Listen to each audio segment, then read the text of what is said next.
Peoples of the worldwide federated internet. What's good?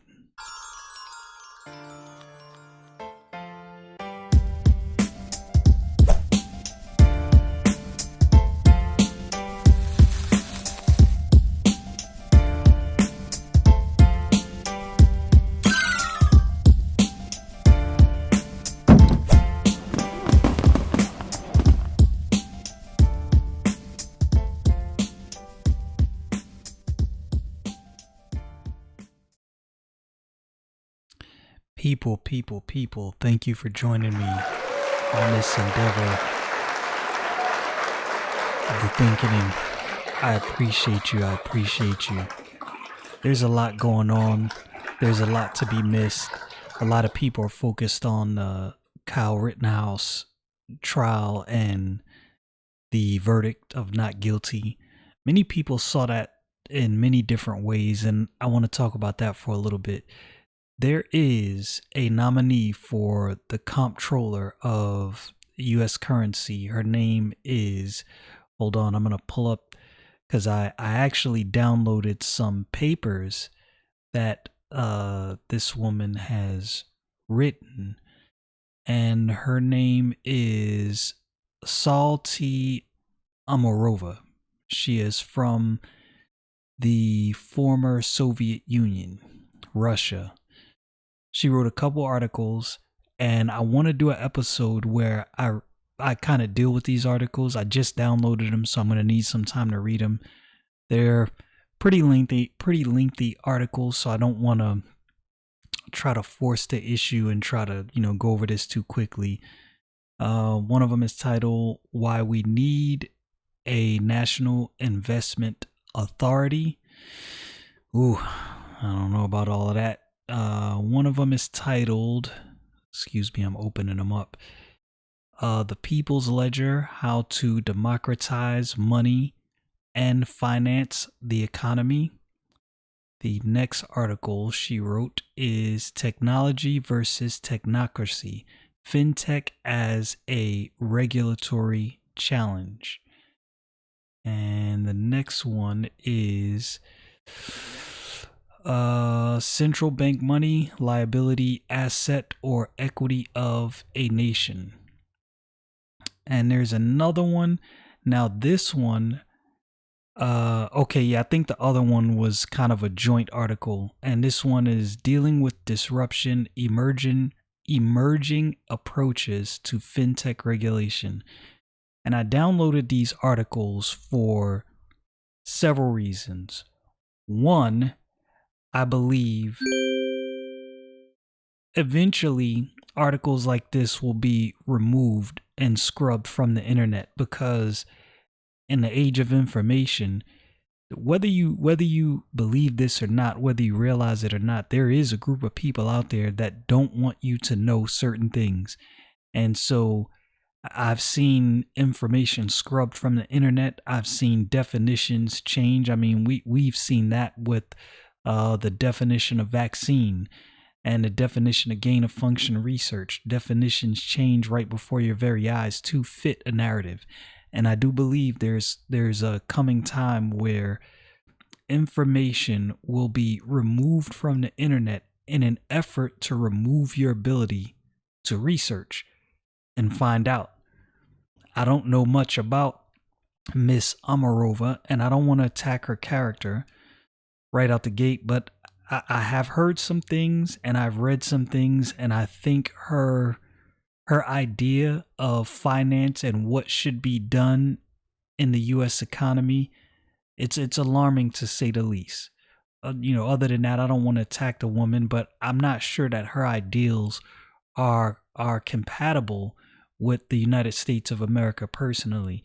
Now, I'm not going to place this all on Biden, because she actually served in a financial capacity. I wish I would have left the article up, but under the Bush administration.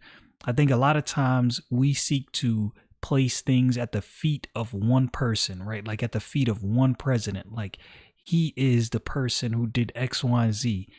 And though that be true, there's cases where you can definitely do that. I think sometimes we fail to we fail to realize that the establishment, it actually stretches beyond administrations, right? Like take somebody like Dr. Fauci that has been uh serving in his capacity for how long? For like 30 or 40 years or something like that. I think longer than that. There is a permanent political class that is not elected, that sits in Washington, and they do whatever they want to do because people don't pay attention to people who hold civil service positions. We pay attention to politicians sometimes, and some of us don't even pay attention to that, right? Elected officials. But how many of us look into their appointees? How many of us pay attention to where these appointees are at now? What is the ideology of these appointees? Because these are people who are going to influence the president, who are going to influence the vice president, who are going to influence the policies that they push and accept and or reject. So we probably need to start paying attention to not only these politicians, but the peripheral, the people around them. Because in not paying attention to these people, man, we really stand to lose a lot. Not paying attention is not something we can afford to do at this time. And so I would like to do a podcast, a longer form podcast, maybe an hour or so, where I go over some of these articles, where I go over who is Miss Amarova. What is she about? What does she believe? I think these are all things that are important, right? Imagine if people actually knew who Dr. Fauci was, what he believed, and what his ideology was before he was appointed to the position he was appointed to. Now, we'll say in the past, information didn't spread as readily as it does now. So I can definitely understand why you didn't really see many people in uproar about different appointees. But this is the information age. This is the age of the internet. This is one of the reasons my conspiratorial mind kind of goes crazy sometime, right? So the reason I downloaded these articles, like I said, from Miss Amarova, is because I believe it's very likely that they're scrubbed from the internet. And I do that a lot. If I find an article or a video that I think, ooh, I don't think this is going to be around for too long, I'll take it off the internet, put it on a hard drive offline, just so I have it. Just so when people say, oh, this never happened, I can go into my hard drive Rolodex and go, nah, it actually happened. Here's the article right here. We are so close to the novel 1984 right now that it is ridiculous. I never thought I would say something like that. I know a lot of people have made those references, and I try not to be too ready to throw out comparisons like that, right? Because I think it's done a lot. I think it's overused. But man, if you've ever read 1984, I still haven't finished it. I actually bought it and started reading it and started reading another book a couple months ago. But as I was reading the book, I was like, man, this is like, now I see why people make so many references to this book. It is definitely very close, almost as an exact match of the things that we have going on today. Anyway, the Rittenhouse case. I don't think people really understood what this case meant. And I think there's a radical element within this country. Now, who's behind them, who's funding them, I can't get into all of that. I don't know. But what I will say is I definitely believe that there is a radical element within this country that definitely seeks and has sought to muddy the waters on a lot of issues. One of those issues is the right to keep and to bear arms in self-defense. Me and my youngest daughter had a conversation about this case, and she asked me, Dad, why is everybody talking about this? What is the deal? So I explained to her, I ran down to her the details of the case, everything that happened. And I said, this case is not just about Mr. Rittenhouse. This case is about us all. And I further explained to her, and I'll explain to you, my audience. I'm sure most of you probably already know it. Maybe some of you didn't consider this. Just think if Kyle Rittenhouse was found guilty on all or any of those charges, what that would mean is now I'm gonna say something and I'm gonna try not to make this convoluted. We could have a discussion about whether he should have been there. We could have a discussion about whether he should have been there with a rifle. We can have that discussion, legitimate discussions, legitimate arguments. But that's not what the case was really dealing with. And this is where I think the left and people who really are seeking to destroy the country would like to muddy the waters, so you're not really paying attention to what's going on. So here's what happened. The young man was in Kenosha. He had a rifle. He had a med kit. He said he was there to render aid. Okay, you can believe maybe he wasn't. You can believe he had murderous intentions. Although if you watch any videos during that night and listen to him talk, you'd be hard pressed to prove that, right? And merely having a gun doesn't mean you have murderous intentions. What most people didn't know is if you look at what was going on in Kenosha the nights before, several rioters brought guns the night before. They were torching this place, right? Like, this was ridiculous on every level. So this young man said he wanted to go to render aid. Like I said, whether you believe him or not, beside the point at this moment. So he said, hey, I better take something to protect myself, right? So he got a legal firearm for him to carry. He did not carry it across state lines. That was a lie that was told by the media. Okay. He was threatened by one man earlier that night. This is all on video, right? So this is not hearsay. All of this stuff is on video recorded. This is what's funny. I remember when this incident happened. I'm not gonna say I watched it in real time, but as many of the reporters who were on the ground uploaded videos, I was seeing this stuff like in real time. The night it happened, I was paying attention to this, and I remember seeing a bunch of these videos, seeing a video of Mr. Rittenhouse and some of the people he was with being threatened by the first gentleman that he shot.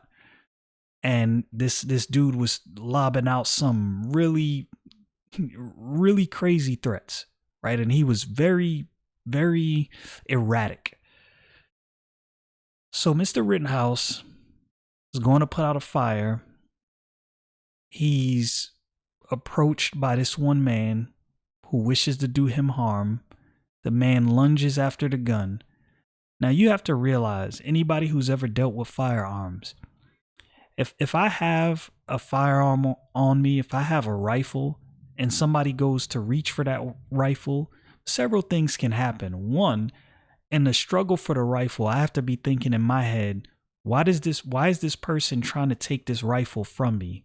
What do they want to do with this when they get it from me? I can only assume that they wish to do me harm. So at that moment of a struggle, several things can happen. As I'm trying to grab the rifle back, and you got to remember, all of this stuff is happening very fast, split-second decisions that you have to make.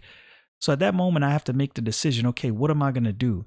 Am I going to let this person take this rifle, not knowing what they intend on doing when they get the rifle? I can only assume that they mean to do me harm, because if I'm running away from them, which Mr. Rittenhouse was definitely running away from this man, it's all on video. This is not hearsay. This is not guesswork. This is facts, 100% unadulterated facts.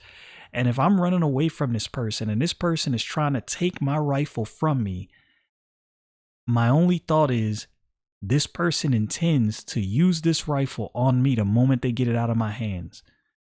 All right, so I got to make a decision. Let's say I make the decision to shoot because I'm left with no other choice.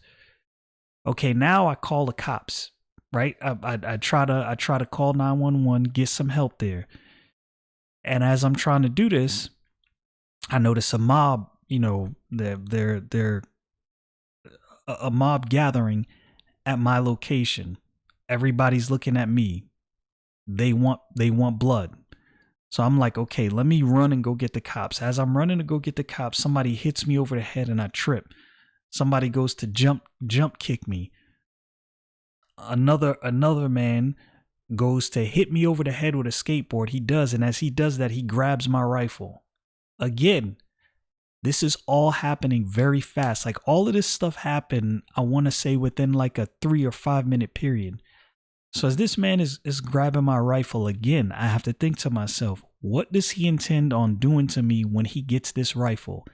Now, you might say, oh, he should have been more rational and he should have done this and he should have done that. But you have to remember, all of these things are happening quick. If you believe your life is threatened and these things are happening quicker than you can even, I think this stuff was happening so quick that I don't think we can fully wrap our brain around how quickly it was happening. Okay, so this stuff is happening. It's going down. Now you have to make a decision again. What do I do? You fire a shot. That man goes down. Another man approaches you with his hands up, but with a Glock in his right hand, and you see this. So you put your rifle down. You're getting ready to go get up. This man now points this gun at you, almost at point blank range. Not necessarily point blank, but almost. Now you have a decision to make. Do I sit here and wait? This guy has a gun trained on me. Or do I shoot? You shoot. But you don't shoot him. You shoot to neutralize the threat. You blow his arm off, right? Trying to blow the gun out of his hand. Okay, cool. That happens. Now what? Now you jump up. You're assessing the situation. You're going to get the cops. They tell you to get out of here. Now, if you listen through all of that and you thought, now, I always have to say this, and I have to give this caveat because I don't think people can reconcile things in their head. I'm not asking you whether you're on the side of you don't think anyone should ever have a firearm or not, irrelevant to this point. The Second Amendment allows for everyone to have the right to keep and to bear arms, and for that right to not be infringed. This is what the Second Amendment allows for. Okay, if you were in his situation, what do you do? This is split second. It's easy to Monday morning quarterback. I can be honest with you. I don't know what I would do. I don't know if I would have reacted like him. I don't know if I would have reacted differently. I don't know if I would have even been there at his age. I don't know. And those are all discussions that can be had. But that wasn't the point of this case. And this is where I believe the media and a certain political class really sought to muddy the waters on purpose so you would not realize what was going on. What was going on in this case, if he was found guilty, that would mean he had no right to defend himself. And what that would mean is, that point moving forward, anyone to ever use a firearm in self-defense or any weapon in self-defense, bat, firearm, knife, whatever, that case could be cited against you by the prosecution. This would be a decision against a person's right to self-defense. and if it would have went that way, could legitimately be argued in a court of law by a prosecutor. That meant that this case had more to do with every one of us in the United States than anybody realized. And the media and a certain political class did not want you to realize this. They realized it. They realized what this case meant. And this is why they were so vehement and trying to paint pictures a certain way. What's funny is I've heard reporters state that they didn't know any of these facts. They didn't know this information was out there. This is information that I've known for the greater part of a year. I knew the night of the incident. The night of the incident, when I saw the videos by some of these different independent reporters and journalists, I knew right away this is self-defense. There was never a question in my mind. Now, again, that is not, the argument is not whether he should have been there, whether he should have had the rifle. That is not what this is. The argument was this self-defense or not? Period. That was the point of the whole discussion. And many people missed that. And many people thought that this was about, here's what's funny. And this is, I'm not going to lie, this is actually kind of baffling to me. The number of people that didn't know he didn't shoot any black people. Like, everybody thought this was a racial thing. Like, he went there to shoot black people. That wasn't the case. This had nothing to do with that. But there was a political class that wanted you blind to what was actually going on. Because now what we have, this is something to be encouraged with as a U.S. citizen. The case was ruled correctly. No matter what you think about him, no matter what you think about whether he should have been there or not, the case was ruled correctly. That's what matters.